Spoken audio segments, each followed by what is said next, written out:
یہ جو ہم کہتے ہیں کہ ایمان یہاں پر ہے، ایمان تو میرے دل میں ہے، کیا تم نے اس کا دل کھول کے چیک کیا ہے؟ نہیں، ایسی بات نہیں ہے، ٹھیک ہے؟ اگر ایمان یہاں ہوتا تو ایمان یہاں بھی آتا. یہ اللہ تعالیٰ نے نماز کو ایمان کہا ہے قرآن میں کہ اللہ تعالیٰ تمہارے ایمان کو ضائع نہیں کرے گا. یعنی اصل ہوا یہ تھا کہ جب قبلہ تبدیل ہوا تھا نا، اور پھر جب قبلہ تبدیل ہوا یعنی خانہ کعبہ ہو گیا، مسجد الحرام ہو گیا، تو پھر صحابہ پریشان ہو گئے کہ ہماری جو پہلے نمازیں تھیں کیا وہ ضائع تو نہیں ہو جائیں گی؟ تو اللہ تعالیٰ نے فرمایا اللہ تعالیٰ تمہارے ایمان کو ضائع نہیں کرے گا، یعنی تمہاری نمازوں کو ضائع نہیں کرے گا. یہ جملہ کتنے لوگوں نے سنا ہوا ہے؟ بس نماز اندر عبادت کرنے سے کچھ نہیں ہوتا، اصل عبادت یہ نہیں، اصل عبادت کیا ہے؟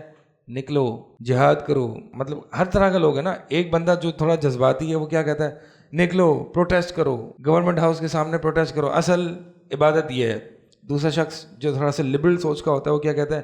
اصل عبادت پتہ ہے کیا؟ اصل عبادت سچ بولنا ہے، to smile at your brother, اور اچھے طریقے سے پیش آنا ہے. یہ لبرل سوچ ہے. جو بندے کا مزاج ہوتا ہے وہ اس حساب سے سوچتا ہے کہ بھائی اصل عبادت یہ ہے. ایک second, wait a second, who told you this? اصل عبادت یہ ہے. ہاں، اصل عبادت یہ ہے کہ چلہ لگانا. اصل عبادت یہ ہے کہ 40 دن کا چلہ لگانا. بتاؤ چلہ کتنا لگایا تم نے؟ نہیں لگایا، بس ختم، فارغ، تم تو ہو ہی نہیں. کیا مطلب ہے؟ اچھا، اب یہ جو کہہ دیا جاتا ہے کہ نماز تو آسان ہے، ہر کوئی پڑھ لیتا ہے. نماز آسان ہے؟ اللہ تعالیٰ فرماتے ہیں وَإِنَّهَا لَكَبِيرَةٌ إِلَّا عَلَى الْخَاشِعِينَ. بھائی یہ تو بہت مشکل چیز ہے. ہاں، آسان کس پر ہے؟ جس میں خشیت ہے، جس میں اللہ کا خوف ہے، اللہ کی طرف جھکاؤ ہے. اللہ کے نبی صلی اللہ علیہ وسلم کی حدیث ہے کہ جو شخص نماز چھوڑتا ہے اس نے کفر کیا. اور ہمارے اور ان کے یعنی کفار اور مشرکین کے درمیان جو لائن ہے وہ کیا ہے؟ وہ نماز ہے. جس بندے میں الولاء والبراء، عقیدہ توحید، اہل سنہ والجماعہ کی عقیدے پر الولاء والبراء پایا جاتا ہے، اللہ تعالیٰ اس کو یہ دے دیتا ہے. کیا چیز ہے؟ ایک ایمان لکھ دیا جاتا ہے. دوسرا، روحانی اللہ کی خاص مدد اور عنایت ملتی ہے اس کو، اللہ کی خاص مدد ہوتی ہے اس کے ساتھ. تیسرا، اللہ تعالیٰ ان کو باغات میں، جنات میں داخل کرتا ہے جس کے نیچے سے نہریں بہتی ہیں اور اس میں وہ ہمیشہ رہیں گے. چوتھا، رضی اللہ عنہم ورضوا عنہ. اللہ اکبر، یہ سب سے بڑی چیز ہے کہ اللہ تعالیٰ ان سے راضی ہو جاتا ہے اور یہ اللہ سے راضی ہو جاتے ہیں. الحمدللہ والصلاة والسلام علی رسول اللہ وعلی آلہ وصحبہ ومن والا، اما بعد. قال اللہ سبحانہ وتعالی فی القرآن المجید اعوذ باللہ من الشیطان الرجیم لا تجد قوما يؤمنون بالله واليوم الآخر يوادون من حاد الله ورسوله ولو كانوا آباءهم أو أبناءهم أو إخوانهم أو عشيرتهم أولئك كتب في قلوبهم الإيمان وأيدهم بروح منه ويدخلهم جنات تجري من تحتها الأنهار خالدين فيها رضي الله عنهم ورضوا عنه أولئك حزب الله الا ان حزب اللہ هم المفلحون. حزب اللہ سورہ مجادلہ کی آخری آیت ہے، آیت نمبر 22، جس میں حزب اللہ کے بارے میں ذکر ہے. حزب اللہ، حزب اللہ کا معنی کیا ہے؟ حزب اللہ کا معنی ہے اللہ کا گروہ، اللہ والے لوگ، اللہ کا گروہ، دا گروپ آف اللہ. ٹھیک ہے، یہ معنی ہے حزب اللہ کا. ویسے عام ہمارے دور میں بہت سارے گروہ ہیں، بہت ساری جماعتیں ہیں، بہت ساری فکریں، بہت سارے افکار، بہت ساری سوچ پائی جاتی ہیں. ہمیں کیا کرنا ہے؟ ہمیں حزب اللہ بننا ہے. ٹھیک ہے، ہمیں اللہ کا گروہ بننا ہے. فلاں اور فلاں، فلاں پیر کا، فلاں بزرگ کا، فلاں شخص کا نہیں نہیں نہیں. ہمارا جو مقصد ہونا چاہیے وہ حزب اللہ ہونا چاہیے. اگرچہ حزب اللہ کے نام سے بھی کوئی جماعت پائی جاتی ہے، میں اس سے وہ مراد نہیں لے رہا. اس آیت میں جو سورہ مجادلہ کی آیت میں نے پڑھی ہے نا، حزب اللہ، اللہ کا گروہ، تو کیا خیال ہے اللہ کا گروہ کون ہے؟ اس میں کیسے لوگ ہوتے ہیں، کس طرح کے لوگ پائے جاتے ہیں؟ یہ اللہ تعالیٰ نے ہمیں بتایا. فرمایا لا تجد قوم یؤمنون باللہ والیوم الآخر. اچھا، یہ وہ لوگ ہیں کہ جن کی پہلی صفت تو یہ ہوتی ہے کہ جو اللہ اور یوم آخر پر ایمان رکھتے ہیں. عقیدہ بڑا پختہ ہوتا ہے ان کا، اللہ اور اس کے رسول پر، اللہ اور یوم آخرت پر ایمان. یہ دو بنیادی ایمانیات ہیں کہ جن میں ایمان بالرسول، ایمان بالملائکہ، ایمان بالکتب، ایمان بالتقدیر، یہ تمام ارکان ایمان آ جاتے ہیں. یعنی وہ شخص جو اللہ پر ایمان لاتا ہے تو اللہ کے بھیجے ہوئے رسول پر بھی ایمان لائے گا، اللہ کی نازل کردہ کتابوں پر بھی ایمان لائے گا، اللہ کے ملائکہ پر بھی ایمان لائے گا، اور جو ایمان بالیوم الآخر پر ایمان لائے گا وہ ظاہر سی بات ہے وہ اعمال بھی کرے گا، ٹھیک ہے، اس کا عقیدے کے ساتھ ساتھ یوم آخرت پر ایمان ہوگا تو اس کے اعمال بھی درست ہوں گے۔ تو لہٰذا ایمان صرف ایسا نہیں ہے کہ میں نے پڑھ لیا اور بس ایگزام دے دیا، میں نے کتاب التوحید پڑھ لی، میں نے عقیدہ واسطیہ پڑھ لیا، نہیں، بلکہ میں نے پڑھ بھی لیا، ایمانیات بھی، اور پھر اعمال بھی کیے۔ تو اصل ایمانیات یہ ہیں، ایمان میں عمل داخل ہے، ٹھیک ہے، ایمان کا رکن ہے۔ یہ جو ہم کہتے ہیں کہ ایمان یہاں پر ہے، ایمان تو میرے دل میں ہے، کیا تم نے اس کا دل کھول کے چیک کیا ہے؟ نہیں، ایسی بات نہیں ہے، ٹھیک ہے۔ اگر ایمان یہاں ہوتا تو ایمان یہاں بھی آتا، ایمان اعضاء پہ بھی نظر آتا، نمازوں میں بھی نظر آتا، بلکہ اللہ تعالیٰ نے نماز کو ایمان کہا ہے قرآن میں کہ اللہ تعالیٰ تمہارے ایمان کو ضائع نہیں کرے گا۔ یعنی اصل ہوا یہ تھا کہ جب قبلہ تبدیل ہوا تھا نا، پہلا قبلہ کون سا تھا پتہ ہے؟ بیت المقدس، اور پھر جب قبلہ تبدیل ہوا یعنی خانہ کعبہ ہو گیا، مسجد الحرام ہو گیا، تو پھر صحابہ پریشان ہو گئے کہ ہماری جو پہلے نمازیں تھیں کیا وہ ضائع تو نہیں ہو جائیں گی؟ تو اللہ تعالیٰ نے فرمایا اللہ تعالیٰ تمہارے ایمان کو ضائع نہیں کرے گا، یعنی تمہاری نمازوں کو ضائع نہیں کرے گا۔ تو اس کا مطلب جس کی نماز نہیں اس کا ایمان بھی نہیں۔ تو ایمان باللہ اور ایمان بالیوم الآخر یہ بہت ضروری چیزیں ہیں، ان دونوں کو سیکھیں، سکھائیں، پڑھیں، پڑھائیں۔ لوگ کہتے ہیں کہ ایمان کمزور ہو جاتا ہے، اس کو کیسے مضبوط کریں؟ ہمارا میرے خیال میں پچھلے ٹاپک پہ بھی یہی بات چل رہی تھی کہ ایمان جو ہے وہ کمزور کیوں ہوتا ہے، تو ہم نے اس پہ بات تو کی تھی کہ گناہ کی لسٹ دیکھی تھی ہم نے کہ کون کون سے ایسے گناہ ہیں کہ جس کی طرف ہم زیادہ توجہ نہیں کر رہے، جس کو ہم بہت ہلکا لے رہے ہیں، سیریس نہیں لے رہے۔ 1 2 3 4 5 6 یہ گناہ ہے۔ کون کون سے تھے اس میں سے؟ ایک تھا میوزک تھا، اور ایک بد نظری تھی، ماں باپ کی نافرمانی تھی، گالم گلوچ تھی، جھوٹ، گالم گلوچ نہیں ہم نے بات کی تھی، بہرحال وہ الگ ٹاپک ہے، لیکن مقصد یہ ہے کہ اپنی روز مرہ کی حرکتوں کو ذرا دیکھیں، نوٹ کریں کیا کر رہے ہیں آپ۔ محاسبہ کریں گے تو آپ کو پتہ چلے گا کہ ایسے بہت سارے کام ہیں کہ جو مجھے نہیں کرنے چاہیے تو میں کر رہا ہوں۔ اب مثال کے طور پر آپ دیکھیں کہ گناہ صرف یہ نہیں ہے کہ میں نے میوزک سن لیا، میں نے موویز دیکھ لی، میں نے گرل فرینڈ سے بات کر لی، یہی صرف گناہ نہیں ہے، یہ بھی گناہ ہے، لیکن اس کے علاوہ وہ بھی گناہ ہے کہ جہاں پر میں فرض میں کوتاہی کر رہا ہوں، جہاں پہ میں فرائض میں کوتاہی کر رہا ہوں، نماز صحیح طریقے سے نہیں پڑھ رہا، جماعت سے نماز ہو رہی ہے، جماعت چھوڑ رہا ہوں، ٹھیک ہے، تو یہ بھی گناہ ہے۔ اب مثال کے طور پر یہ جو نماز ہے نا، وہ ہمیں اکثر یہ جملہ سننے کو ملتا ہے کہ بھائی نماز تو ہر کوئی پڑھ لیتا ہے، نماز تو اگر دین جو ہے وہ صرف نماز، روزہ اور اس طرح کے ریچولز کا نام ہوتا تو کبھی صحابہ کو تکلیفیں نہیں آتی۔ یہ جملہ کتنے لوگوں نے سنا ہوا ہے کہ بس نماز اندر عبادت کرنے سے کچھ نہیں ہوتا، اصل عبادت یہ نہیں، اصل عبادت کیا ہے؟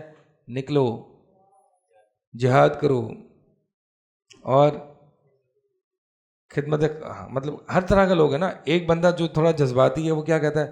نکلو، پروٹیسٹ کرو، گورنمنٹ ہاؤس کے سامنے پروٹیسٹ کرو، اصل عبادت یہ ہے۔ دوسرا شخص جو تھوڑا سا لبرل سوچ کا ہوتا ہے وہ کیا کہتا ہے؟ اصل عبادت پتہ ہے کہ اصل عبادت سچ بولنا ہے، اصل عبادت ہے to be honest, to be fair in your transactions, and to be یعنی to smile at your brother, اور اچھے طریقے سے پیش آنا ہے۔ یہ لبرل سوچ ہے، وہ تھوڑی سی جذباتی سوچ ہے۔ اور کون کون سی سوچ پائی جاتی ہے؟ یعنی ہر بندہ جو اس کا مزاج ہے نا، جو بندے کا مزاج ہوتا ہے وہ اس حساب سے سوچتا ہے کہ بھائی اصل عبادت یہ ہے۔ ایک second, wait a second, who told you this? اصل عبادت یہ ہے، ہاں اصل عبادت یہ ہے کہ چلہ لگانا، اصل عبادت یہ ہے کہ 40 دن کا ہوگا نا، 40 دن کا چلہ لگانا۔ بتاؤ چلہ کتنا لگایا تم نے؟ نہیں لگایا، بس ختم، فارغ، تم تو ہو ہی نہیں۔ کیا مطلب ہے؟ اصل جو ہے وہ سہ روزہ لگانا، اصل عبادت 3 دن کا کیا ہوتا ہے؟ وہ سہ روزہ۔ 1 دن کا کیا ہوتا ہے؟ شب جمعہ لگانا۔ اصل عبادت فیضان مدینہ میں چلہ کاٹنا۔ بھائی آپ نے اپنی مرضی سے اصل عبادت کیوں لگا دی ہر جگہ؟ اصل عبادت بغداد شریف جانا، اصل عبادت ہر چیز کے آگے شریف لگا دینا۔ نہیں بھائی نہیں، اصل عبادت یہ بھی نہیں ہے، یہ بھی نہیں ہے، یہ بھی نہیں ہے. ہم پوچھتے ہیں نا قرآن حدیث سے کہ اصل عبادت کیا ہے. ٹھیک ہے، ہم قرآن حدیث سے پوچھتے ہیں اصل عبادت کیا ہے. کتب السنہ میں یہ موجود ہے. ایک شخص آیا عبداللہ بن عمر رضی اللہ تعالیٰ عنہما کے پاس، کیا مسئلہ ہے آپ جہاد سے پیچھے رہتے ہیں؟ مطلب جہاد فی سبیل اللہ کی میں کوئی وہ نہیں کر رہا، اصل میں اس وقت فتنہ تھا. آپ کو پتہ ہوگا کہ صحابہ کے درمیان جو ہے وہ حضرت عثمان رضی اللہ تعالیٰ عنہ کی شہادت کے بعد کچھ صحابہ اٹھے تھے حضرت علی سے ہی مطالبہ کرنے کے لیے ان کا بھی قصاص لیا جائے، جو جنگ جمل اور جنگ صفین وغیرہ ہوئی تھی. ٹھیک ہے، تو اس میں جو اکثر صحابہ کا موقف تھا وہ یہ تھا کہ یہ جنگ، یہ قتال فتنہ ہے. ٹھیک ہے، اس میں پارٹیسپیٹ ہی نہ کیا جائے. تو کثیر جو صحابہ کی جو اکثر تعداد تھی نا وہ یہ تھی کہ نہ ہم اس سائڈ پہ نہ ہم اس سائڈ پہ، ہم اپنے آپ کو الگ رکھتے ہیں، کیونکہ یہ قتال اور یہ جہاد نہیں ہے، یہ قتال فتنہ ہے. یہ فتنوں کا دور ہے جس میں نبی علیہ السلام نے فرمایا کہ آپ نے ان سے اپنے آپ کو جو ہے وہ ان چیزوں سے الگ رکھنا ہے. تو ایک شخص آیا عبداللہ بن عمر رضی اللہ تعالیٰ عنہما کے پاس اور فرمایا کہ آپ کیا وجہ ہے کہ آپ اس چیزوں سے پیچھے رہتے ہیں، آپ جو ہے وہ جہاد نہیں کرتے. تو عبداللہ بن عمر رضی اللہ تعالیٰ عنہ نے فرمایا اچھا. نبی علیہ السلام کے پاس جبریل امین آئے. جبریل امین نے پوچھا کہ اسلام کیا ہے؟ نبی علیہ السلام نے فرمایا کہ اسلام کیا ہے؟ اسلام لا الہ الا اللہ ہے، توحید، نماز پڑھنا، زکوٰۃ ادا کرنا، روزے رکھنا 1 مہینے کے، اور حج ادا کرنا. ایمان کیا ہے؟ ایمان اللہ پر ایمان لانا، رسول پر ایمان لانا، ملائکہ پر ایمان لانا، کتب پر ایمان لانا، تقدیر پر ایمان لانا. تو اسلام تو یہ پورا ہو گیا. آخر میں نبی علیہ السلام نے فرمایا کہ جبریل آئے تھے تمہیں تمہارا دین سکھا کے چلے گئے. دین سکھا دیا، دین یہ دین ہے. جہاد تو اس میں کوئی ذکر نہیں ہے. یعنی اس کا مطلب میں یہ ہے کہ جہاد فی سبیل اللہ ضروری ہے، بالکل ضروری ہے اس دین کی حفاظت کے لیے، اس نماز کی حفاظت کے لیے، تاکہ لوگ با جماعت طریقے سے پرامن طریقے سے نماز پڑھ سکیں. گورنمنٹ، اسلامی حکومت، خلافت، یہ سب ضروری ہے. کیوں؟ کیونکہ یہ دین جو ہے جو کہ جبریل امین ہمیں بتا کے گئے یہ محفوظ رہے. ٹھیک ہے جی، تو اصل دین یہی ہے. کیا ہے سمجھے؟ اصل دین یہی ہے. تو بہرحال میں جو بات کر رہا تھا وہ یہ تھا کہ ہر بندہ اپنے حساب سے سوچتا ہے کہ نہیں اصل دین تو یہ ہے. نہیں، اصل چیز کوئی نمازیں پڑھنا نہیں ہے. اصل کیا ہے؟ اخلاق، لوگوں کے ساتھ اچھا پیش آنا. یہ ایک لبرل سوچ ہے. اصل یہ نہیں ہے کہ تم نے داڑھی واری رکھ لی، اصل یہ ہے. یہ اچھا اگر یہ اصل ہوتی تو یہاں پہ بھی دکھتی. ہم یہی بات کرتے ہیں. ٹھیک ہے، تو بات آگے چلے گی. بات میں کہہ رہا تھا کہ یہ جملہ آپ نے کتنی دفعہ، یعنی یہ جتنی سوچ ہے نا، جتنی سوچ ہمارے معاشرے میں پائی جاتی ہے، ہر سوچ میں کہیں نہ کہیں ہے کہ نماز کچھ نہیں ہے، نماز کوئی شے نہیں، نماز کچھ نہیں، اصل شے یہ ہے. یعنی ہر گروہ کو نماز ہی ملا ہے کہ اس کو حقیر انداز سے پیش کرے. اچھا چلیں اب میں اگلا سوال کرتا ہوں. یہ جو کہتے ہیں نا کہ نماز تو ہر کوئی پڑھ لیتا ہے، اچھا کون پڑھ لیتا ہے بتائیں ذرا. فجر کی نماز میں جاتے ہیں تو کوئی ملتا ہی نہیں ہمیں. کون ہے؟ آپ جو کہنے والے تھے وہ آپ بھی تو نہیں ہیں. آپ بھی کہاں ہیں؟ جی برو جب خلافت آئے گی نا تو ہم نماز پڑھیں گے. مطلب اللہ تعالیٰ آپ سے سب سے پہلا سوال کیا ہوگا آپ سے قیامت والے دن؟ نماز کے بارے میں. اچھا اب یہ جو کہہ دیا جاتا ہے کہ نماز تو آسان ہے، ہر کوئی پڑھ لیتا ہے. نماز آسان ہے؟ نماز آسان ہے. اللہ تعالیٰ فرماتے ہیں وَإِنَّهَا لَكَبِيرَةٌ إِلَّا عَلَى الْخَاشِعِينَ. بھائی یہ تو بہت مشکل چیز ہے. ہاں آسان کس پر ہے؟ جس میں خشیت ہے، جس میں اللہ کا خوف ہے، اللہ کی طرف جھکاؤ ہے، اللہ کی طرف سبمیشن ہے، جو ہر بات میں اللہ پر سبمٹ کر دیتا ہے، اللہ کے آگے اپنے آپ کا سر خم تسلیم کر دیتا ہے، اس کے لیے نماز بہت آسان ہے. میں یہ سوچتا ہوں کہ ہر 5 وقت نماز جماعت کے ساتھ ادا کرنا، خشوع اور خضوع کے ساتھ ادا کرنا، یہ آسان ہے؟ کب کون سی ایسی نماز تھی جس میں اول سے آخر تک آپ کو خشوع آیا ہو؟ اب پتہ چلیے نماز کوئی اتنی آسان چیز بھی نہیں جتنا شاید اس مصیبتوں کے دور میں، اس فرسٹریشن کے دور میں کٹنا آسان ہے، لیکن کنسسٹنسی کے ساتھ، خشوع کے ساتھ نماز پڑھنا مشکل ہے. Who agrees with me؟ نماز پڑھنا کوئی آسان نہیں ہے، لیکن ہاں خاشعین جو ہے نا خشوع، تو اس کا مطلب اگر نماز میں آسانی پیدا نہیں ہو رہی، نماز مشکل لگ رہی ہے، نماز ایک ریپیٹڈ ایکشن لگ رہا ہے، نماز ایک بوریت لگ رہی ہے، تو ہم نے کیا کرنا ہے؟ اپنے اندر خشوع پیدا کرنا ہے. اور خشوع ایک علم ہے. صحابہ فرماتے تھے کہ میں تمہیں نہ بتاؤں کہ جو سب سے پہلا، یعنی جو حدیث میں آتا ہے کہ قرب قیامت علم اٹھ جائے گا، تو سب سے پہلا جو علم اٹھے گا وہ کون سا ہوگا؟ وہ خشوع ہوگا. خشوع ایک علم ہے، اس کو سیکھنا چاہیے. علم کیسے جناب؟ علم ایسے ہے کہ خشوع اللہ کی معرفت سے آتا ہے. خشوع کہتے ہیں اللہ کا خوف، اللہ کی تعظیم کے ساتھ جس میں اللہ کی محبت بھی ہو. یعنی تین چیزیں جس میں جمع ہو جائیں: محبت، اللہ کی تعظیم اور خوف. آپ جس چیز سے ڈرتے ہو اس چیز سے بھاگتے ہو. اللہ کا خوف ایسا ہے کہ اللہ سے جتنا ڈرتا ہے انسان اللہ ہی کی طرف بھاگتا ہے. اس کو کہتے ہیں خشیت. کیوں؟ کیونکہ محبت اور تعظیم بھی تو اسی سے ہے نا. ڈر بھی اسی سے ہے اور محبت بھی اسی سے ہے. تو اللہ سے بھاگ کے کہاں جائیں گے؟ مگر اللہ کے پاس ہی آئیں گے. ٹھیک ہے؟ اللہ سے بھاگ کر کوئی پناہ نہیں مگر اللہ ہی کی پناہ ہے. اللہ کے نبی صلی اللہ علیہ وسلم دعا مانگا کرتے تھے، اللہم انی اعوذ بک منک. لمبی دعا ہے، اس میں ایک سینٹنس ہے، واعوذ بک منک، کہ اللہ میں تیری پناہ مانگتا ہوں تجھی سے، یعنی تیرے عذاب کی پناہ مانگتا ہوں تیری رحمت کے وسیلے سے. تو اللہ سے انسان دور جا کے کہاں جائے گا؟ کوئی اس کے پاس پناہ گاہ نہیں ہے، ایک اللہ ہی ہے. تو بات جو سمجھانا چاہ رہا تھا وہ یہ ہے کہ نماز کوئی آسان کام نہیں. اگر آسان کام ہوتی تو مجھے فجر میں نماز مسجدیں بھری ہوئی دکھتی، مجھے لوگوں میں خشوع دکھتا، لیکن نہ اپنے اندر ہے. کون سی ایسی نماز یاد کریں ذرا کہ جو آخری ایسی نماز پڑھی ہو جس میں 80% خشوع تھا؟ 100% چھوڑ دیں، 80% خشوع تھا. عبداللہ بن عباس رضی اللہ تعالیٰ عنہ فرماتے ہیں ایک بندے کی نماز اتنی ہی قبول ہے جتنا اس نماز میں اس نے سوچ سمجھ کے پڑھا ہے. ہم تو آخری تشہد میں ہوتے ہیں، سلام کے بعد میں پتہ چلتا ہے کہ ہم نماز میں تھے. آسان ہے یہ نا، آسان ہے. تو اس بات میں بات کر رہا تھا کہ شاید اس فرسٹریشن والی دنیا میں، اس پرفتن دور میں، اس تکلیفوں والی دنیا میں کٹنا آسان ہو. کنسسٹنسی کے ساتھ، مجاہدے کے ساتھ، ایفرٹ لگا کے، جماعت کے ساتھ، خشوع کے ساتھ نماز پڑھنا بہت مشکل ہو. تو نماز پڑھنا کوئی آسان نہیں ہے. ایسے ہی نہیں، نبی علیہ الصلوۃ والسلام کو 7 آسمانوں کے اوپر بلا کے نماز کا تحفہ دیا ہے. نماز بہت بڑی چیز ہے.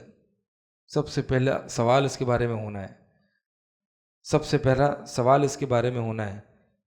جہاد اگر کوئی انسان نہیں کرتا نا، کافر نہیں ہو جاتا، لیکن جو نماز نہیں پڑھتا نا وہ کافر ہو جاتا ہے. جو خلافت نافذ نہیں کرتا نا وہ کافر نہیں ہوتا، لیکن جو نماز نہیں پڑھتا وہ کافر ہو جاتا ہے. اللہ کے نبی صلی اللہ علیہ وسلم کی حدیث ہے کہ جو شخص نماز چھوڑتا ہے اس نے کفر کیا. اور ہمارے اور ان کے یعنی کفار اور مشرکین کے درمیان جو لائن ہے وہ کیا ہے؟ وہ نماز ہے. حضرت عمر بن خطاب رضی اللہ تعالیٰ عنہ فرماتے ہیں اس شخص کا اسلام ہی نہیں جس کی نماز نہیں. او بھائی، صحابہ کے دور میں تو جو فجر اور عشاء کی نماز جماعت سے حاضر نہیں ہوتا تھا، صحابہ اس کو منافق سمجھتے تھے. جماعت سے 2 نمازوں میں اس کا کیا خیال ہے کہ جو نماز ہی نہیں پڑھتا، صحابہ اس کو کیا سمجھتے ہوں گے؟ کسی خاتم ہی نہیں لاتے ہوں گے اس کو. یعنی وہ جو فجر اور عشاء جماعت سے نہیں پڑھتا وہ شخص منافق ہے صحابہ کے نزدیک، کیونکہ یہ وہ 2 نمازیں ہیں کہ جو منافقین پر سب سے بھاری ہیں.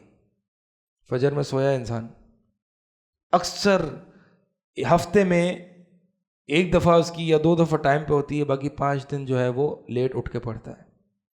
اللہ اکبر. آسان ہے؟ تو اس کو اپنا سوچنا چاہیے، اپنا ایمان چیک کرنا چاہیے، کیوں میں فجر پہ نہیں اٹھ پا رہا، فجر ٹائم پہ کیوں نہیں اٹھ پا رہا. ٹھیک ہے؟ تو بات اصل میں یہ ہے کہ کسی بھی چیز کو نا اتنا ہلکا نہ جانا جائے. بہرحال ہم جو بات کر رہے تھے وہ یہ تھی کہ عبداللہ بن عمر رضی اللہ تعالیٰ عنہما کے پاس جب ایک شخص آیا نا کہ آپ جہاد سے پیچھے کیوں ہیں، اور میں بتا چکا ہوں جہاد سے مراد وہ قتال فتنہ تھا جو کہ صحابہ کے درمیان ہوا تھا. تو عبداللہ بن عمر نے یہ حدیث سنائی، حدیث جبریل، کہ بھائی اللہ کے نبی صلی اللہ علیہ وسلم نے اسلام کس کو قرار دیا؟ شہادت فی سبیل اللہ، شہادت لا الہ الا اللہ، نماز قائم کرنا، روزہ رکھنا، حج ادا کرنا اور زکوٰۃ دینا. جہاد کا تو یہ عبداللہ بن عمر نے فرمایا، جہاد کا ہے اس میں. میں جہاد کی تحقیر نہیں کر رہا، میں جہاد کو اس کے اپنے مقام پر رکھ رہا ہوں. جہاد بہت ضروری ہے لیکن نماز سے زیادہ نہیں، ارکان اسلام سے زیادہ نہیں. رکن جو کسی چیز کا ہوتا ہے نا، اب مثال کے طور پر یہ جو ایک روم ہے اس کے پلرز، یہ اپنے پلرز پر کھڑا ہوا ہے. تو اسلام بھی جو رکن ہوتا ہے، اسلام کے جو 5 پلرز ہیں وہ بھی اپنے پلرز پر کھڑا ہوا ہے. اس میں جو پلرز آف اسلام ہے وہ یہ ہیں. پلرز آف اسلام میں اخلاق نہیں آتے، حالانکہ اخلاق بہت امپورٹنٹ ہے، اخلاق بہت امپورٹنٹ ہے، جہاد بہت امپورٹنٹ ہے، لیکن پلرز آف اسلام میں نہیں ہے. لہٰذا آپ کو جہاد کی امپورٹنس بتانی ہے، آپ کو اخلاق کی امپورٹنس بتانی ہے، ضرور بتائیں، لیکن پلرز آف اسلام کو کمپرومائز کر کے نہ بتائیں. ٹھیک ہے، ہر چیز کو اس کے اپنے مقام پر رکھیں. بہرحال ہم جو بات کر رہے تھے وہ یہ تھی حزب اللہ کی. حزب اللہ سورہ مجادلہ میں جو آخری آیت میں ذکر ہے نا، اولئک حزب اللہ الا ان حزب اللہ هم المفلحون. بھائی یہ ہے حزب اللہ، یہ اللہ کا گروہ ہے، اور اللہ کا گروہ ہی کامیاب ہونے والا ہے. تو اللہ کے گروہ میں کیا کیا صفات پائی جاتی ہیں؟ اللہ تعالیٰ نے فرمایا لا تجدوا قوما یؤمنون باللہ والیوم الآخر. پہلی صفت کیا ہے؟ کہ یہ ایمان باللہ اور ایمان بالیوم الآخر میں پختہ ہوتے ہیں، ان کا عقیدہ اسٹرانگ ہوتا ہے. یہ حزب اللہ ہے. یوادون من حاد اللہ ورسولہ، اور عقیدہ اتنا پختہ ہوتا ہے کہ وہ ہر ایک سے دوستیاں نہیں لگا لیتے. اب ذرا دیکھیں حزب اللہ کون ہوتے ہیں، اللہ کا گروہ کون ہے. یہ ہر ایک سے دوستیاں نہیں باندھ دیتے، ہر ایک کی نہیں سننا شروع ہو جاتے. لا تجدوا قوما یؤمنون باللہ والیوم الآخر. اے نبی علیہ الصلوۃ والسلام، آپ ان لوگوں کو جو اللہ اور یوم آخرت پر ایمان رکھتے ہیں، آپ نہیں پائیں گے کہ یہ یوادون من حاد اللہ ورسولہ، کہ وہ اللہ اور اس کے رسول کے دشمنوں سے دوستیاں لگاتے ہیں، ان سے محبتیں کرتے ہیں. نہیں، یعنی اللہ اور اس کے رسول سے دشمن، اللہ اور اس کے رسول کے جو دشمن ہیں ان سے یہ محبت نہیں کرتے، ان سے یہ دوستیاں نہیں پالتے. اگرچہ یہ جو اللہ اور اس کے رسول کے دشمن ولو کانوا آباءہم، اگرچہ یہ ان کے باپ ہی کیوں نہ ہوں، او ابناءہم، یا ان کے بیٹے ہی کیوں نہ ہوں، او اخوانہم، یا ان کے بھائی کیوں نہ ہوں، او عشیرت، یا ان کا قوم قبیلہ ہی کیوں نہ ہوں، خاندان ہی کیوں نہ ہوں. یہ حزب اللہ کی تعریف ہے. ٹھیک ہے، کیا ہے؟ ایمان باللہ و ایمان بالیوم الآخر. اسی ایمانیات کی بنیاد پر الولا والبرا. الولا والبرا کس کو پتہ کیا ہوتا ہے؟ اللہ کے لیے محبت اور اللہ کے لیے بغض. حضرت عبداللہ بن عباس رضی اللہ تعالیٰ عنہما فرماتے تھے کہ اوثق العرى الایمان، اوثق عرى الایمان، ایمان کی سب سے مضبوط کڑی، چین، یعنی کڑی کس کو کہتے ہیں؟ وہ جو چین جو بالکل آپس میں جڑی ہوئی ہوتی ہے نا، تو اگر یہ نہیں ہے تو ایمانیات خطرے میں ہے. یہ نہیں ہے، یہ کڑی نہیں ہے تو ایمانیات خطرے میں ہے. ٹھیک ہے، تو سب سے مضبوط کڑی جو ہے، یعنی جس سے آپ کے عقیدے پر آنچ نہیں پڑے گی، وہ کیا ہے؟ الولا والبرا. یعنی کافروں سے اللہ کے لیے بغض ہو، مومن سے، موحد سے اللہ کے لیے محبت ہو، اہل بدعت سے اللہ کے لیے بغض ہو، اہل سنت سے اللہ کے لیے محبت ہو. یہ جو لوگ کہتے ہیں نا آپ اتنا کیوں اہل بدعت کے خلاف لڑتے رہتے ہیں اور مسلمانوں میں تفرقہ ڈالتے ہیں، مسلمانوں کو ڈیوائیڈ کر رہے ہوتے ہیں، تو بھائی یہ الولا والبرا ہے. یہ صحابہ کیا کرتے تھے. اور اگر یہ نہیں رہا نا، آپ کا عقیدہ کبھی بھی ٹوٹ سکتا ہے، اس کی چین کمزور پڑ سکتی ہے. یہ الولا والبرا جو ہے یہ ایک طریقے سے اس عقیدے کی چین کو اپہولڈ کیے ہوئے، کیونکہ آپ دیکھیں گے جس کا عقیدہ کمزور ہونا شروع ہوتا ہے اس کا سب سے پہلے جو سٹیپ ہوتا ہے وہ کیا ہوتا ہے؟ وہ اہل بدعت کے ساتھ ملنا جلنا، اہل بدعت کے ساتھ، اسی طرح کفار کے ساتھ محبت. وہ بندہ جو کافر کنٹریز میں رہتا ہے، جو دارالکفر میں رہتا ہے، آج کل بڑا اس کو پراؤڈلی بتایا جائے، میں تو میرے پاس تو امریکہ کا بھی ویزا ہے، میرے پاس تو میں تو یو کے بھی گیا ہوا ہوں، میں کینیڈا بھی آتا جاتا رہتا ہوں. ایک فخر کی بات ہے. اللہ کے نبی صلی اللہ علیہ وسلم فرماتے ہیں میں ہر اس شخص سے بری ہوں کہ جو مشرکین کے درمیان رہتا ہے. پھر یہ عقلی باتیں شروع ہو جاتی ہیں. جی جو فتنہ وہاں ہے وہ پاکستان میں بھی ہے. پاکستان از اے مسلم اسٹیٹ. جو بھی آپ باتیں کر لو، جو بھی باتیں کر لو، اگرچہ ہر وہ فتنہ آج گلوبل ولیج کی صورت ہے، مانا ہر فتنہ جو کہ یو ایس میں ہے وہ پاکستان میں بھی ہے، ویسے تو میں نہیں مانتا اس کو. آپ مجھے بتائیں کہ وہاں کے عام لوگ تو چھوڑ دیں، وہاں کے جو مسلم سپیکرز، علماء، دعات، ان کا حال کیا ہے؟ اکثر کا پورا اسلام کو انہوں نے واٹر ڈاؤن کیا ہوا ہے. نہ اسلام میں حدود ہیں، جی اسلام کو ریفارمیشن کی باتیں کی جا رہی. یہ سب کہاں سے آ رہا ہے؟ وہاں پر رہنے کی وجہ سے آ رہا ہے. اسی لیے یہاں پر جو اسلام کو ریفارمیشن کرنے کی بات کرتا ہے اس کو امریکہ جانا پڑتا ہے. گاندھی صاحب کو دیکھیں، یہاں پہ رہ کے ٹک نہیں سکتا بندہ. اسلام میں تجدید اور اسلام میں نئی نئی افکار اور اسلام سے سنت کو خارج کر، یہاں پہ رہ کے آپ زیادہ دیر نہیں ٹک سکتے ان چیزوں کے ساتھ. اسی لیے ہر ایسے بندے کو کہاں جانا پڑتا ہے؟ U S. تو بات یہ ہے کہ ان کی دعوت کہاں زیادہ پھیل رہی ہے؟ گاندھی صاحب کی یو ایس میں. وہ یو ایس میں کہاں ہوتے ہیں؟ وہ ڈیلس ٹیکسس یو ایس میں ہوتے ہیں نا. نعمان علی خان صاحب کو دیکھیں، فیمنسٹ اپروچ ٹو اسلام ہے ان کی، اور ایک لبرل اپروچ ٹو اسلام ہے. ڈاکٹر یاسر قاضی ہیں، ڈاکٹر عمر سلیمان ہیں. میں ان سب کے نام اس لیے لے رہا ہوں کیونکہ یہ مشہور ہیں. ان سب کے حال اچھے نہیں ہیں. جو اسلام وہ بتا رہے ہیں وہ اسلام مجھے تو کہیں نہیں دکھ رہا.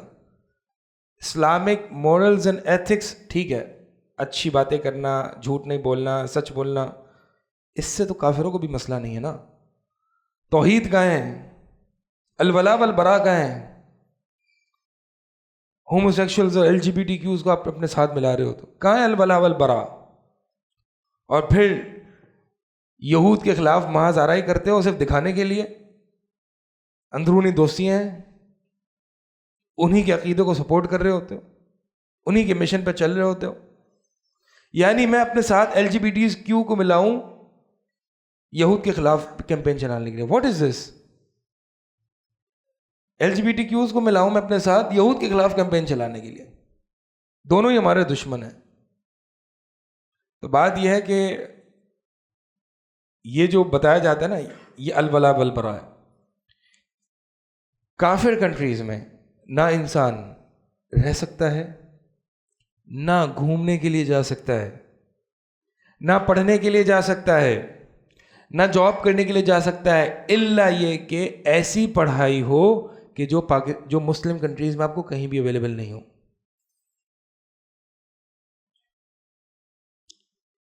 کچھ لوگ ACCA بھی کرنے جا رہے ہوتے ہیں. ACCA یہاں پہ بھی اویلیبل ہے. کچھ لوگ MBA کرنے جا رہے ہوتے ہیں.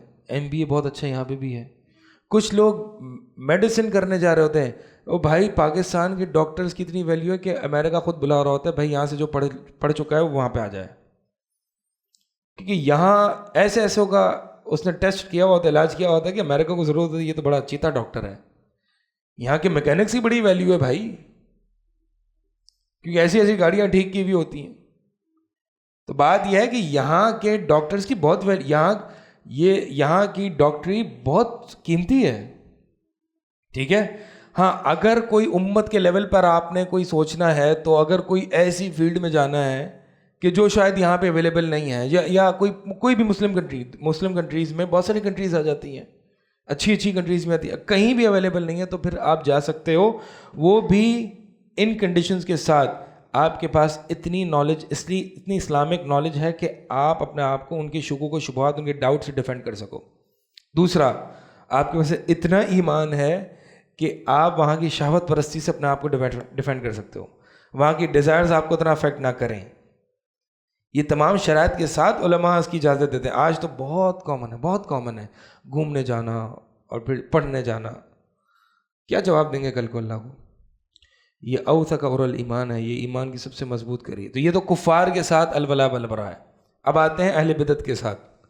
اہل بدعت کے ساتھ جو الولا والبرا، یعنی اہل علم یہ بات بتاتے گئے ہیں کہ جو اہل بدعت ہے ان سے علم نہیں لیا جائے گا، ان کو نہیں سنا جائے گا۔ تو جو میں بتا رہا تھا نا، جو انسان کا عقیدہ بعض اوقات صحیح ہوتا ہے لیکن اس کا عقیدہ کمزور پڑنا شروع ہوتا ہے، سب سے پہلا سٹیپ کیا ہوتا ہے اس کا؟ اہل بدعت کے ساتھ اس کا میل جول، اہل بدعت کو سننا، اہل بدعت کے ساتھ تعاون کرنا، اہل بدعت کے ساتھ اٹھنا بیٹھنا۔ آہستہ آہستہ اس کا پھر عقیدہ کمزور پڑنا شروع ہو جاتا ہے، اور پھر وہ یہ کہتا ہے کہ جی ہاں یار سب صحیح ہے، سب صحیح ہے۔ اب ڈاکٹر یاسر قاضی کو دیکھیں، مدینہ یونیورسٹی میں وہ کوئی ایسا تو نہیں تھا کہ اس نے پڑھا نہیں تھا، مدینہ یونیورسٹی سے اس نے پڑھا اچھا خاصا، پھر کتاب التوحید اور صحیح عقیدے کی یعنی وہ میس پروپیگیشن بھی کیا کرتے تھے۔ لیکن جب سے وہ امریکہ واپس گئے، ییل میں گئے، اور پھر انہوں نے کافروں کے ساتھ اٹھنا بیٹھنا اور ان کی باتیں سننا شروع کی، الولا والبرا میں فرق آیا، تو آہستہ آہستہ یہ کہنے لگے کہ نہیں، this is not the only truth, this is the part of the truth.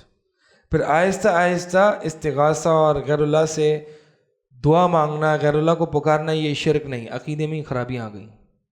اور پھر معتزلہ اس امنگ دا اہل السنہ۔ ابھی میں حال میں ان کی کوئی ایک پوڈ کاسٹ دیکھ رہا تھا، اتنی خطرناک ان کے عقائد ہو چکے ہیں۔ اسماء صفات is not an issue for me, he said this, اسماء صفات controversy is not important for me. Imam Ahmad بن حنبل نے کوڑے کھا لیے، اور بات کیا کر رہے ہیں؟ یہ ویسٹ میں رہ کے یہ بات کر رہے ہیں، حالانکہ اسماء صفات کے تعلق سے ابھی اس حوالے سے میں یہ سمجھتا ہوں اسماء صفات میں ویسٹ میں زیادہ مسئلہ بنسبت یہاں گیا، ایسا ہے یا نہیں ہے؟ ویسٹ میں پورا محاذ کھلا ہوا ہے اسماء صفات کی کنٹروورسی کے بارے میں، وہاں پہ آپس میں پھٹے چل رہے ہیں، ڈبیٹس، اور یہاں پہ تو ایسا نہیں ہو رہا۔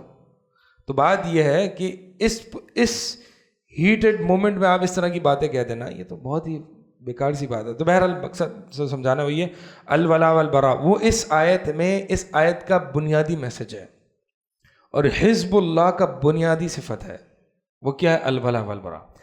لا تجدوا قوما یؤمنون باللہ والیوم الآخر، اے نبی صلی اللہ علیہ وسلم آپ ان لوگوں کو جو اللہ اور یوم آخرت پر عقیدہ ایمان رکھتے ہیں، آپ ان کو نہیں پائیں گے کہ وہ اللہ اور اس کے رسول کے دشمن سے محبتیں کرتے ہیں، اگرچہ وہ دشمن ان کے باپ ہوں، ان کے بھائی ہوں، ان کے بیٹے ہوں، ان کی زوجہ ہوں، ان کی بیوی ہوں، ان کا قوم قبیلہ کیوں نہ ہوں۔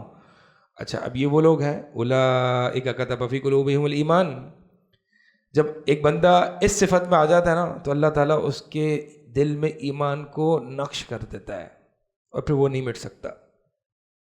جو بندہ اس صفت کا حامل ہو جاتا ہے، جس میں یہ صفات آ جاتی ہیں، تو اس کے دل سے پھر ایمان مٹتا نہیں ہے، راسخ ہو جاتا ہے۔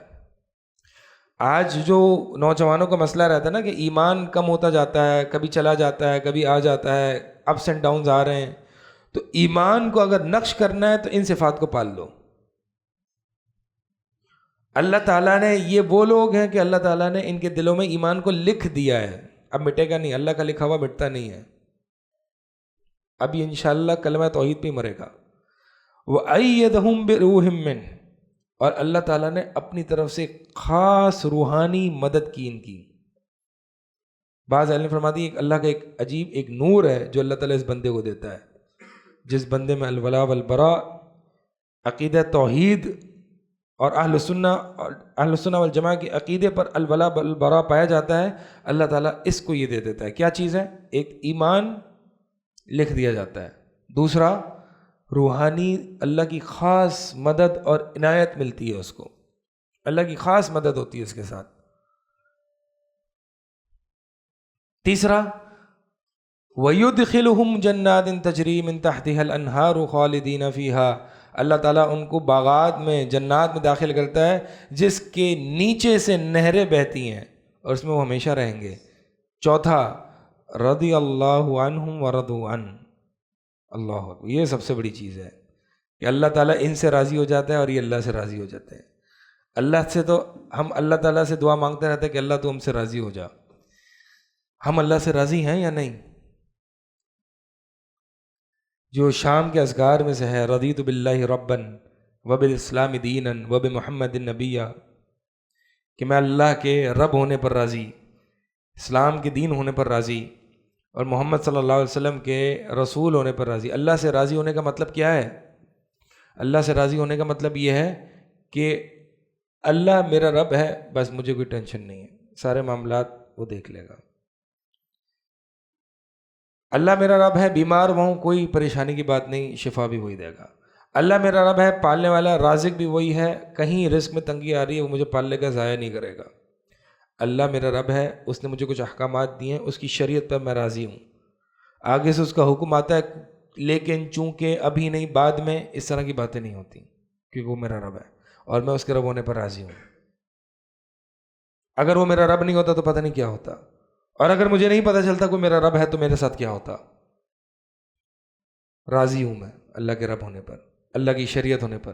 جہاں اللہ کا حکم آیا، قرآن کی آیت آئی، نبی علیہ الصلوۃ والسلام کی حدیث آئی، میں راضی ہوں، اس پر میں سبمٹ کرتا ہوں. یہ مطلب ہے اللہ پر راضی ہونے کا. تو اللہ کے ساتھ راضی ہونا. الا ان حزب اللہ اولئک حزب اللہ، یہ ہے اللہ کا گروہ. الا ان حزب اللہ هم المفلحون، خبردار سنو کہ اللہ کا حزب، اللہ کا گروہ ہی کامیاب ہونے والا ہے. ابو عبیدہ بن جراح رضی اللہ تعالیٰ عنہ، نام کس نے سنا ہے ان کا؟ نبی صلی اللہ علیہ وسلم فرماتے ہیں کہ ہر امت کا ایک امین ہوتا ہے، وہ امین هذه الامہ ابو عبیدہ بن الجراح. ہر امت کا ایک امانت دار، ایک امین شخص ہوتا ہے. امین کون ہوتا ہے؟ کہ جس پر آپ کامل اعتماد کر لیں. اور نبی صلی اللہ علیہ وسلم نے فرمایا کہ اس پوری امت کا امین کون ہے؟ ابو عبیدہ بن جراح. ہمیں ابو عبیدہ کی امانت پر یقین ہے، وہ ہمارے بھی امین ہیں، وہ اہل سنہ کے امین ہیں. امین نہیں ہے تو صرف شیعوں کے نہیں ہیں، کیونکہ وہ ان کی امانت داری کو نہیں مانتے. اللہ کے نبی صلی اللہ علیہ وسلم فرمایا کہ پوری امت کے امین ہیں. اسی لیے عمر بن خطاب رضی اللہ تعالیٰ عنہ فرمایا کرتے تھے اگر میں اپنے بعد کسی کو خلیفہ چنوں گا اور اس کا نام دوں گا تو ابو عبیدہ بن جراح ہوں گے. کل کو اللہ مجھ سے پوچھے گا اس کو کیوں چن کے آ گیا، تو میں کہوں گا اللہ میں نے اس کو اس لیے چنا کیونکہ میں نے نبی صلی اللہ علیہ وسلم سے سنا تھا کہ یہ اللہ اور اس کے رسول کا امین ہے. ابو عبیدہ بن جراح جو تھے، جو اس آیت سے میرا تعلق، جو نام یاد آیا ان کا، ابو عبیدہ بن جراح ایسے امانت دار کہ اللہ اور اس کے رسول کے مقابلے میں اگر ان کے والد بھی ہوں تو، اور ان کے والد اللہ اور اس کے رسول کے مقابلے میں جنگ میں آ جائیں تو اپنے والد کی گردن اڑانے میں بھی کوئی سوچیں گے نہیں. اور انہوں نے یہی کیا، جنگ بدر میں اپنے والد کو قتل کر دیا. یہ تھا صحابہ کا، یہ الولا والبراء ہے. یہاں لوگوں کو کفار اور اہل بدعت سے دشمنی اور بغض رکھنے میں مسائل پیدا ہو جاتے ہیں. صحابہ نے اپنے اولاد اور اپنے والدین کے ساتھ یہ کیا تھا. ابو بکر رضی اللہ تعالیٰ عنہ کے بیٹے جب جنگ بدر میں یا احد میں، بیٹے نے کہا بابا آپ 2 دفعہ میری تلوار کے نیچے آئے تھے، والد سمجھ کے آپ کو چھوڑ دیا. والد نے کہا رضی اللہ تعالیٰ عنہ اگر ایک دفعہ بھی تو میرے تلوار کے نیچے آتا تجھے نہیں چھوڑتا میں، تو اللہ اور اس کے رسول کا دشمن ہے. یہ الولا والبراء ہے. تو ابو عبیدہ بن جراح وہ شخصیت تھے. عمر بن خطاب ایک موقع پر صحابہ بیٹھے ہیں، صحابہ سے کہتے ہیں تمنا کرو، ذرا تمنا کرو، کیا تمہاری خواہش ہے، تمہاری کیا ہے، تمہاری کیا. ایک نے کہا کہ میری تمنا یہ ہے کہ میرے پاس ایک پورا سونے اور چاندی کا گھر ہو اور میں اس کو اللہ کے راستے میں خرچ کر دوں. دوسرے نے تمنا کی میں جہاد فی سبیل اللہ میں لگا رہا ہوں. تیسرے نے کچھ اور کی. عمر بن خطاب کہتے ہیں میری تمنا تو یہ ہے کہ میرے پاس ایک گھر ہو جس میں ابو عبیدہ بن جراح جیسی شخصیات موجود ہوں اور ان سے میں دین کے کام لیتا رہوں. بڑی سوچ تھی. آج اگر ہم اپنا اپنا جائزہ لیں کہ کیا سوچ ہے آپ کی، کیا ویژن ہے، کیا خواب ہے. یعنی 3 لیول کے خواب ہیں، 3 لیول کی سوچ ہے. ایک سوچ تو بالکل دنیا داری، میں جی ڈاکٹر بننا چاہتا ہوں، کامیاب ڈاکٹر، اوکے. میں کامیاب چارٹرڈ اکاؤنٹنٹ بننا چاہتا ہوں. میں زندگی میں کچھ کرنا چاہتا ہوں. کیا کرنا چاہتے ہو؟ انجینئر بننا چاہتا ہوں. ہاں، یہ آپ زندگی میں کچھ کرنا چاہتے ہو؟ اچھا، یہ تو سب سے نیچے لیول ہے جو کہ آج جس کی اکثریت ہے. اگلا لیول کیا ہے؟ اگلا لیول یہ، اور یہ اچھا ہے، کہ میں اللہ کو خوش کرنا چاہتا ہوں، میں اچھا مسلمان بننا چاہتا ہوں. میں نہیں چاہتا کہ میں کوئی برے کام چھوڑ کے جاؤں، اپنے کھاتے اپنے رجسٹر میں گناہ کے کام چھوڑ کے جاؤں. یہ دوسری سوچ ہے. تیسری سوچ جو ہے، جو کہ دیگر صحابہ نے کی تھی، کہ میں چاہتا ہوں کہ سونا خرچ کر دوں، صدقہ کر دوں. تیسری جو سوچ تھی نا، وہ نیکسٹ لیول سوچ تھی، اور وہ عمر بن خطاب کی تھی. اور وہ کیا تھی؟ میں خود نیک بن جاؤں یہ تو ہے ہی ہے، میں سب کے سب کو نیک بنا کے چھوڑ دوں. وہ دعویٰ اللہ. اور نیک بنانے میں بھی میں ہر ایرے گہرے کو نہیں، عبیدہ بن جراح جیسی ہیومن ریسورس کو یوٹیلائز کر کے امت میں کام کروں. بڑے عالم صحابی تھے، امانت دار. یہ سوچ ہے کہ علماء تیار کرنا ہے، مجاہدین تیار کرنا ہے، اس سے دین کو غالب کرنا ہے. یہ سوچ، یہ نیکسٹ لیول سوچ ہے. اور یہ پچھلی سوچ کے بعد آتی ہے. ہمارا حال بعض اوقات کبھی کبھار یہ بھی ہوتا ہے کہ ہم خود نیک نہیں ہوتے، لیکن ہم اسلام کو غالب کرنا چاہ رہے ہوتے ہیں. یہ بھی غلط سوچ ہے. یہ اہل علم فرماتے ہیں یہ صرف پاور کی بھوک ہے کہ جو دین کی ایکسپلوٹیشن کے فارم میں پوری ہو رہی ہے. یعنی جو شخص دین کا غلبہ، اسلامی نظام، اسلامی حکومت چاہتا ہے، لیکن اس کا اپنا حال یہ ہے کہ نمازوں کی فکر نہیں ہے، نمازوں میں خشوع نہیں ہے، دین کا علم نہیں ہے، تو اہل علم فرماتے ہیں یہ اصل میں اندر کی اس کی تھرسٹ فار پاور ہے. کرسی چاہیے، دین کو صرف استعمال کیا جا رہا ہے. ایسا ہے یا نہیں ہے؟ دین کو صرف استعمال کیا جا رہا ہے، دین کا صرف نام لیا جا رہا ہے. اب دیکھیں نا، آج کل کے نوجوان بہت سارے آپ کو ملیں گے کہ جو دینی غلبہ چاہ رہے ہیں. دینی غلبہ یعنی پہلے وہ پی ٹی آئی سے مایوس، پہلے وہ پی ٹی آئی چاہ رہے تھے کہ پی ٹی آئی آ جائے، کیونکہ وہ ایک نئی ہوا آئی تھی، نئی لہر آئی تھی، لہٰذا پی ٹی آئی آ جائے. جی پی ٹی آئی نے مایوس کر دیا. We want something new. Okay, be it Islam, come on, Islam ہی آ جائے.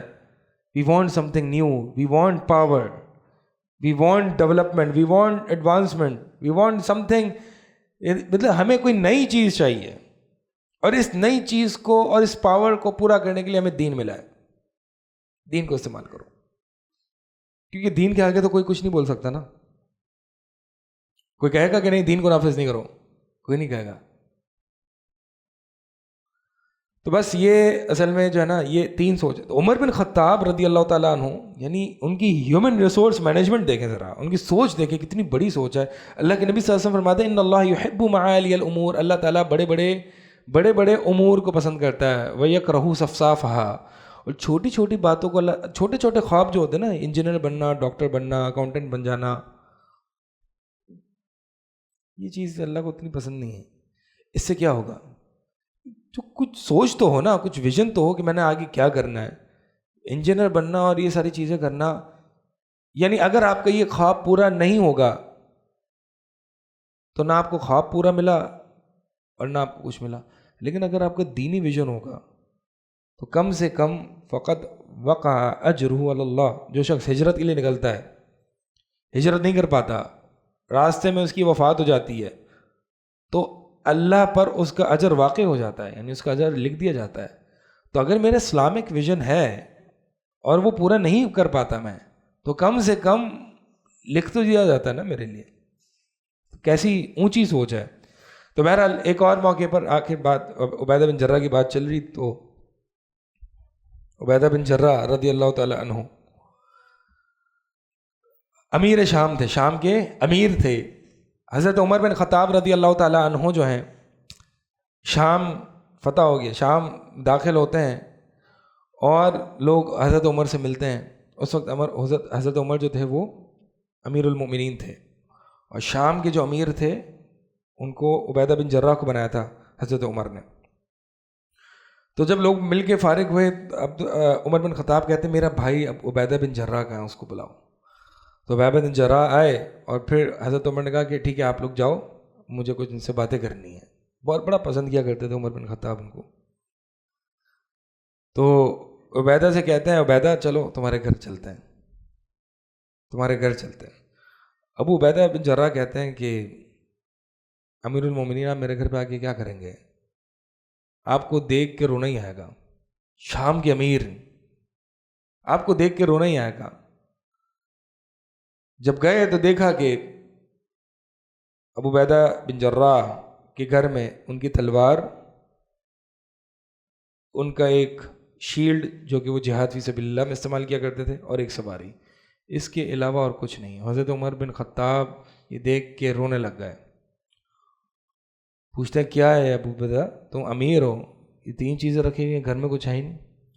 فرمایا کہ بس اس سفر کے لیے یہی کافی ہے، اس سفر کے لیے یہی کافی ہے، جو دنیا کا سفر ہے بس یہی کافی ہے۔ عمر بن خطاب کہتے ہیں ابو عبیدہ دنیا نے ہم سب کو تبدیل کر دیا سوائے تیرے، یعنی جو فتوحات کی اس میں دنیا ہمارے ہاتھوں لگی ہے سب کو تبدیل کر دیا سوائے تیرے، تو ابھی تک وہی ہے۔ تو بات کیا ہے، یعنی دیکھیں صحابہ کا زہد کیسا تھا، دنیا سے بے رغبتی کیسی تھی، اتنے بڑے لیڈرز ہونے کے باوجود دنیا کا کیا سامان رکھا کرتے تھے، کیا چیزیں ہوتی تھی ان کے گھر میں۔ آج ہمارے ہاں گھر میں ذرا جاگے تو ہمارے یہاں ضرورت سے زائد چیزوں کے باوجود ہم رو رہے ہوتے ہیں، ضرورت سے زائد چیزیں ہوتی ہیں اس کے باوجود ہم رو رہے ہیں۔ نیا فرنیچر چاہیے جناب، فرنیچر پرانا ہو گیا ہے، اس کی پالش تھوڑی سی خراب ہو گئی ہے، نیا فرنیچر چاہیے، پالش کرا لو، نہیں نہیں نہیں پرانا ہو گیا ہے، شادی سے چل رہا ہے، اب تو 5 سال ہو گئے، اب نیا فرنیچر چاہیے۔ For what reason, for what reason? ہاں جب تک بالکل خراب نہ ہو جائے تو ٹھیک ہے، لیکن پالش خراب ہو جانا، بہت پیسہ آ گیا گھر میں رینوویشن کرانی ہے۔ تو یہ ہم جو ہے وہ بات بات پر نیا فرنیچر، نئی کرسی، نئی ڈیسک، ری پینٹ، یہ ساری چیزیں یہ کیا ہے، زہد کی منافی ہے۔ تو یہ جو تھے نا یہ صحابہ، یہ نبی علیہ السلام یعنی ان کی تربیت کرنے والے نبی علیہ السلام تھے، آپ صلی اللہ علیہ وسلم نے ان کی تربیت کی تھی، اور آپ صلی اللہ علیہ وسلم مال سے بے رغبتی کتنی کیا کرتے تھے۔ ابو ذر غفاری رضی اللہ تعالیٰ عنہ کے ساتھ جا رہے ہیں، دیکھتے ہیں سامنے احد کا پہاڑ ہے، آپ صلی اللہ علیہ وسلم ابو ذر سے کہتے ہیں دیکھ رہے ہو یہ احد کا پہاڑ؟ جی ہاں یا رسول اللہ، اگر میرے پاس اتنا سونا آ جائے نا، اتنا گولڈ میرے پاس آ جائے، 3 دن سے زیادہ اس کو اپنے پاس نہیں رکھوں گا، بلکہ میں اس کو خرچ کر دوں گا سوائے اتنی اماؤنٹ کے کہ جتنا مجھ پر قرض ہے اس کو میں ادا کرنے کے لیے رکھوں گا۔ اور اے ابو ذر سن، ان الاکثرین هم الاقلون الا من قال بالمال ہکذا وہکذا، جو جن کے پاس بہت زیادہ مال ہے وہ سب سے زیادہ قیامت کے دن اجر و ثواب کے اعتبار سے کم ہوں گے، الا یہ کہ جس کے پاس مال ہے وہ دائیں بائیں اوپر نیچے ہر طرح کے کاموں میں وہ خرچ کرتا رہے، کھپا دے اپنے مال کو فی سبیل اللہ، پھر وہ کامیاب ہو سکتا ہے۔ تو بات یہ ہے کہ اگر آپ کو آپ کا باس آپ سے کہے کہ جتنی ٹرانزیکشنز کرو گے نا پورے دن میں، ساری ٹرانزیکشنز کا آڈٹ ہوگا اور سب کا تم سے پوچھا جائے گا، اور کہیں بھی مسائل پیدا ہوں گے تو تم سے محاسبہ کیا جائے گا، پورا یعنی جتنی بھی ٹرانزیکشنز تم دن میں کرو گے، آپ کی کیا خواہش ہوگی؟ کم سے کم ٹرانزیکشنز ہوں کہ بھائی آڈٹ نہ ہو جائے، مر نہ جائے، کہیں غلطیاں نہ لگ جائیں۔ لہٰذا صحابہ کی بھی یہی سوچ تھی کہ بھائی جتنا پیسہ ہوگا اتنا ہی کل کو سوال بھی ہوگا، جتنا کم ہوگا اتنا ہی کم سوال ہوگا۔ تو ہمیں چاہیے ایسے لوگوں میں، یعنی الولاء آج کا جو بنیادی میسج تھا وہ یہ تھا، حزب اللہ، حزب اللہ کی بنیادی صفت ایمان باللہ و ایمان بالیوم الآخر، عقیدہ توحید اور آخرت کا عقیدہ۔ پھر اس عقیدے کی بنیاد پر الولاء والبراء، یہ وہ لوگ ہیں کہ جن کے دلوں میں اللہ تعالیٰ نے ایمان لکھ دیا ہے، اور یہ وہ لوگ ہیں کہ اللہ تعالیٰ نے اپنی طرف سے روحانی مدد کی ہے، غیبی مدد پتہ ہے کس کو کہتے ہیں؟ غیبی روحانی مدد آنا، یہ بہت بڑی چیز ہوتی ہے۔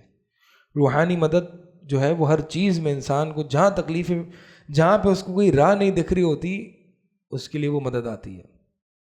یہ روحانی مدد اللہ تعالیٰ فرشتے اتار دیتا ہے، آپ کو نہیں دکھتے، یہ روحانی مدد ہوتی ہے۔